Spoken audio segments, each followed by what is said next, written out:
Hola, bienvenidos de nuevo a este espacio sobre consejos y dudas legales. Mi nombre es Gabriel Ramos, soy abogado y hoy vamos a hablar sobre un tema de bastante actualidad, complejo, variable y aún todavía no pacífico, como es el régimen de visita de los abuelos. Se puede establecer un régimen de visita para los abuelos y no solo para los abuelos, se puede establecer un régimen de visita para los abuelos, los hermanos, los tíos o los parientes. Pues bien, de eso es de lo que vamos a hablar hoy en nuestro espacio. Si atendemos un poco a la sociedad actual, tal como está compuesta, cada vez es más multicultural, es más diversa y es más compleja. Existen cada vez más parejas separadas, con hijos, esas parejas que cada vez rehacen más sus vidas con otras parejas que también tienen hijos menores y vuelven a tener hijos comunes. También tenemos la distancia de trabajo entre los menores y los abuelos, la multiculturalidad en los matrimonios o en las parejas que también influye. Pues bien, todo este tipo de circunstancias influyen sobre todo a la hora de, cuando se da una ruptura, esa mala relación entre los progenitores de los hijos, lo que hace es trasladarse a una prohibición de visita de los abuelos o del resto de parientes con respecto de los hijos. Perdón. ¿Qué es lo que pueden hacer entonces los abuelos cuando se les impide ver a sus hijos, a sus nietos? Pues bien, en este caso, la única solución es acudir a la vía judicial. Es plantear una demanda en donde se especifique un régimen de visita que es el que se quiere. Se le va a solicitar al juez que se establezca un régimen de visita en favor de o bien el abuelo, o bien el tío, o bien la persona que luego veremos que es la que está promoviendo ese expediente. Pero ojo, lo que tenemos que tener claro es que ese derecho de relacionarse el menor con el abuelo o con ese familiar que es el que lo va a solicitar, es un derecho del menor, no es un derecho del abuelo, es un derecho para permitir el desarrollo del menor. Por tanto, eso va a determinar la concesión o no de ese régimen o el grado de intensidad en las visitas en función del interés de ese menor. Esta posibilidad viene recogida en el Código Civil, en el artículo 160, punto segundo, en donde se establece que no podrán impedirse, salvo causa justificada, las relaciones personales entre el menor y hermanos, abuelos, parientes u otros allegados. Es decir, no solo el régimen se puede establecer para visitar a los abuelos, sino también que se puede establecer para visitar a los hermanos, piénsese en familias separadas cuando se rehace la vida y se tiene nuevos hijos, cuando se prohíbe las visitas entre hermanos, también se acudiría a este mismo artículo, y piénsese también en una figura que no es solo los parientes, ni el abuelo, son los allegados. Es decir, que el propio Código Civil protege de tal manera al menor que no solo los parientes, sino también determinadas personas, que luego veremos, pueden acceder a este régimen de visitas. También decir que el propio Código Civil es el que establece quiénes son los que pueden solicitar estas medidas.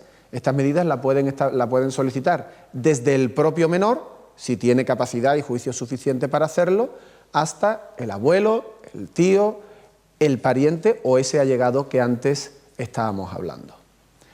Por tanto, los progenitores no van a poder impedir las relaciones entre los abuelos y los nietos, salvo que exista una causa justificada. Es decir, si lo interpretamos al revés, los padres, los progenitores, sí tienen la posibilidad de impedirlo, y es siempre que exista una causa justificada. El problema de la causa justificada es que no viene definida en el Código Civil y además tampoco se establece una lista, sino que es el propio juez el que en cada caso concreto deberá determinar si existe o no una causa justificada y motivar cuál es esa causa justificada. Por establecer una definición muy genérica, la causa justificada sería aquella que perjudica o impide el normal desarrollo físico o mental del menor. Cualquiera. Podemos establecer muchas, pero siempre van a haber otras nuevas o distintas. La más común, podemos citar 2, 3, la más común va a ser cuando no existe ningún tipo de vínculo previo, ningún tipo de vínculo afectivo entre el menor y la persona solicitante, en este caso, por ejemplo, el abuelo. En ese caso, existe una causa justificada, puesto que no va a aportar nada nuevo una persona que no tiene ni siquiera relación con el menor. En el segundo de los casos, es un caso bastante extendido, y es las malas relaciones entre los progenitores y los abuelos. Pero no una mala relación de llevarse mal, no, estamos hablando de malas relaciones amparadas en denuncias, procedimientos penales, condenas. En ese caso existiría una causa justificada para impedir, como es lógico, la relación entre el menor y el abuelo. Y el tercero de los casos sería una causa justificada amparada, una vez que ya existe un procedimiento judicial, amparado en los informes psicológicos. En este tipo de procedimientos se suele emplear el informe del psicólogo para establecer si existe o no una bondad para establecer esa relación. Pues bien, si en ese informe del equipo psicosocial que lo nombra el juzgado se manifiesta que esa relación entre el abuelo y el menor va a ser perjudicial, entonces podríamos decir que existe una justa causa y que los progenitores pueden impedir esa relación entre el nieto y el abuelo o esas otras personas. Por tanto, no existe solo la posibilidad de alegar una mera mala relación, sino que esa mala relación debe ser de cierta intensidad, Si no, no se puede amparar en esa mala relación. Es cierto que existe mala relación, pero lógicamente no se acudiría a un juzgado si existiese buena relación. Por tanto, la mala relación por sí no impide esa comunicación, ese régimen de visita, pero sí una mala relación de una intensidad bastante elevada en este caso. Una vez que hemos establecido esto, vamos a determinar quién puede solicitar ese régimen de visitas, ¿no? No solo el abuelo, lo puede establecer, dice el Código Civil, el propio menor, si tiene juicio suficiente para ello, el abuelo, el hermano, en esos casos en que son hermanos de un diferente progenitor y el otro es en común, los tíos o los primos, y dice el resto de parientes e incluso los allegados. En los pueblos, sobre todo, existe una figura que es esa persona que no es de la familia, pero es como si lo fuera, que a veces se le denomina la tata y que ha cuidado y tiene un vínculo afectivo grande con ese menor. Pues bien, esa persona también, atendiendo al propio articulado del Código Civil, también puede solicitar un régimen de visitas para sí en caso de que se le impida. Otra de las preguntas que nos formulan es ¿a quién tendríamos que demandar? Porque si uno de los dos progenitores me permite poder ver a mi nieto, pero el otro no, ¿tengo que demandar a uno? Pues no, procesalmente se ha de demandar a los dos, puesto que los dos son los que ostentan esa patria potestad sobre el menor y en el procedimiento son los que van a decidir sobre el destino de esa relación. Bien es cierto que aunque demandemos a los dos, uno de ellos se va a conformar con lo que estemos diciendo o con lo que estemos pidiendo en este caso. Una vez que planteemos esa demanda, y sabemos quién la puede plantear, ¿siempre se nos va a conceder, si somos abuelos, ese régimen de visita? Bueno, pues realmente no siempre se va a conceder. En este caso, lo primero es que el progenitor no tenga establecido un régimen de visita, o sea, se va a conceder si ese progenitor no tiene establecido un régimen de visita cuando se ha separado, o incluso aun teniéndolo, pues no se le permite al abuelo. En esos casos, y si no existe causa justificada, sí se podría, pero en otros casos no. En otros casos no se va a tener que fijar. ¿Por qué? Pues porque el progenitor que tiene ese régimen de visita le puede permitir la visita al abuelo. Es solo cuando no lo tiene establecido o cuando se lo deniega cuando vamos a poder solicitarlo judicialmente. Hemos dicho que es un procedimiento complicado y variable.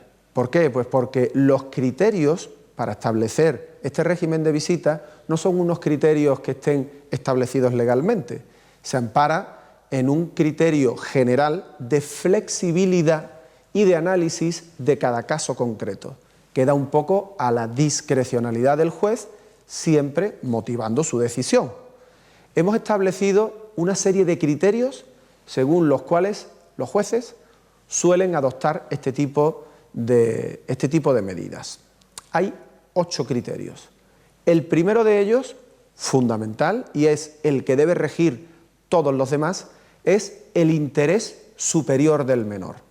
Es el propio juez el que, valorando todas las circunstancias, todos los testificales, todas las pruebas, todos los informes psicológicos, va a dictaminar qué es lo mejor para el menor. Si establece que es beneficioso, va a fijar un régimen de visita, y si no, no lo va a establecer. Por tanto, eso es lo que va, digamos, a dirigir todo el procedimiento judicial. El interés superior del menor, en primer lugar. En segundo lugar, es la voluntad del propio menor. La ley de enjuiciamiento civil establece que deberá oírse en este tipo de procedimientos la voluntad de los menores, sobre todo si tienen juicio suficiente y capacidad como para poder expresar su propia voluntad. Deberá respetarse. Luego el juez decidirá en función de lo que se diga y el resto de pruebas. Pero es un criterio muy importante.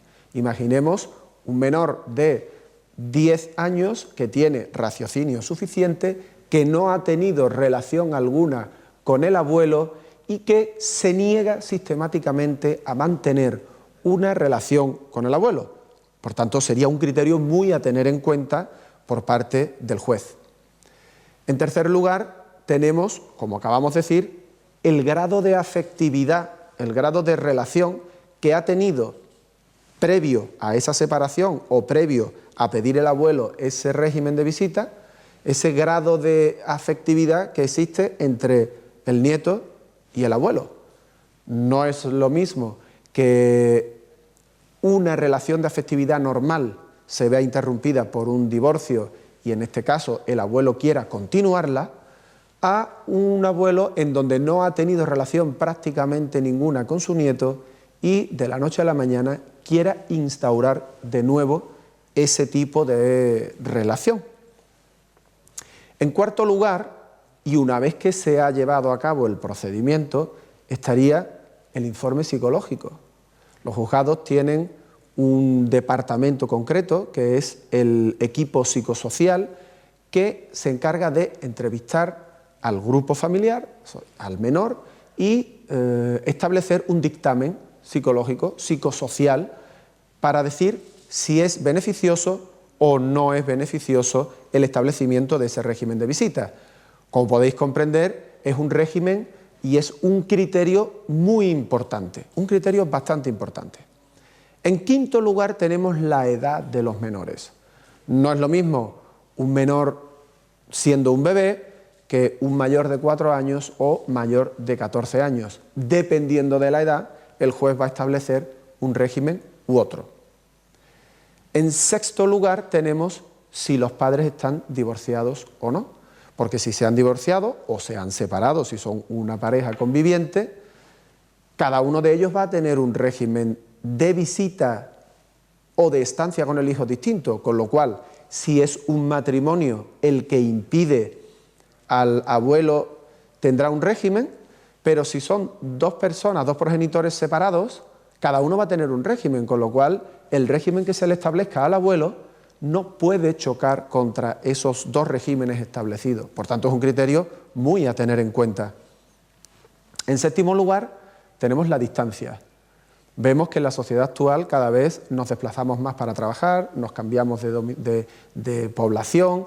No es lo mismo abuelos que residan en una misma localidad o ciudad a abuelos que residan en localidades o en ciudades muy dispares, con lo cual el régimen que se establezca va a ser también más amplio o más restrictivo. Y ya en octavo lugar vemos la confrontación o el choque que pueda haber entre el régimen de visita que está solicitando ese abuelo y el régimen de visita que exista con el de los otros abuelos. Es decir, si aquí tenemos dos abuelos y aquí tenemos los otros dos abuelos del otro progenitor, puede darse el caso que estos abuelos soliciten un régimen de visita que choque con estos dos abuelos, pero también lo que nos estamos encontrando es que estos dos abuelos a su vez también se han divorciado y nos encontramos con la confluencia en un mismo menor de dos regímenes de visitas distintos de dos abuelos de un mismo padre y dos regímenes de visitas distintos de otro padre, con lo cual podríamos llegar a tener dos abuelos más el del progenitor, dos abuelos y el del progenitor. 6 regímenes de visita con respecto a un solo menor. Por tanto, es un criterio muy a tener en cuenta a la hora de valorarlo el propio juez. Estos son una lista que nosotros hemos establecido sobre los más usuales. Pueden existir otros criterios, es cierto que son los más importantes, pero existen otro tipo de criterios. La pregunta clave es, ¿pero existe algún tipo de criterio o de régimen estándar para establecer un régimen de visita de un abuelo? ¿Cuál es el régimen normal? Bueno, pues el régimen normal no existe. Ya hemos dicho que cada caso concreto se va a analizar de manera pormenorizada. Es cierto que en los divorcios suele haber una cierta estandarización, pero también es verdad que en el régimen de los abuelos no. El régimen de los abuelos es algo más incipiente y que obedece a una serie de circunstancias más amplias que van a obligar a que se atienda al caso concreto. Va a existir regímenes desde un bebé, que va a ser regímenes muy restrictivos, hasta regímenes de grado intermedio o progresivo para recuperar una relación, hasta un régimen, digamos, amplio, extenso. Un ejemplo, por ejemplo, del régimen de visitas amplio sería un fin de semana completo al mes, 2 días en Navidad, que no sean los días señalados festivos, 2 días en Semana Santa y de 1 semana a 10 días en verano. Todo eso con pernocta, es decir, durmiendo en casa del abuelo. Un régimen restrictivo no estándar, pero sí usual, sería un fin de semana al mes, pero solo determinadas horas del sábado y determinadas horas del domingo, 2 días en Navidades, 2 días en Semana Santa y entre 2 y 5 días en verano. Y en todos estos regímenes del restrictivo, sin pernoctar con el abuelo, solo determinadas horas de esos días. Por tanto, no existe una estandarización, pero sí, dependiendo de las relaciones y todos los criterios que hemos visto anteriormente, van a estar más cerca del restrictivo o más cerca del régimen amplio. Y ya por último, una pregunta: cuando ya se ha establecido este régimen y el régimen no funciona por determinados motivos, la relación no es buena o se está llevando a cabo una interferencia en el normal desarrollo del niño. ¿Puede suprimirse o alterarse este régimen de visita de los abuelos? Pues sí. Los abuelos o los padres, en este caso, pueden establecer, lo pueden hacer a través de un procedimiento que se llama modificación de medidas. En este caso, se puede fijar un aumento, porque la relación sea muy buena, se puede establecer una disminución, una restricción, o incluso puede llevarse a cabo una supresión total del régimen de visitas, porque la relación sea totalmente perjudicial. También tenemos un caso que es lo más conservativo posible de la relación, que es cuando, aun no siendo la relación muy buena, se establece que esa relación, esas visitas, se lleven a cabo de manera tutelada en un punto de encuentro. Es una manera de no romper la relación y preservar, de cierto modo, la relación entre el hijo, el nieto en este caso, y el abuelo. Recordar, para terminar, como conclusiones es, en primer lugar, que no existe un régimen, no hay nada matemático, no existe un régimen fiable ni estándar, que sí existe posibilidad de establecer ese régimen, siempre que no exista una justa causa, que no solo los abuelos pueden establecerlo, también los hermanos, también los tíos, otros parientes o incluso esas personas allegadas que hemos dicho, y que los criterios van a variar mucho. Por tanto, como siempre decimos, estos consejos son consejos simplemente informativos, tienen un carácter divulgativo, no tiene un carácter vinculante. Si tenéis algún caso parecido, nuestro consejo es que vayáis y acudáis a un despacho profesional de abogados, porque son muchas las circunstancias e intereses en juego que hay que valorar. Y hasta aquí el tema de hoy del régimen de visita de los abuelos. Para la semana que viene, si tenéis cualquier consulta, cualquier duda, podéis seguir haciéndolo a través de WhatsApp o a través del correo electrónico que aparece en pantalla. Nada más, muchas gracias.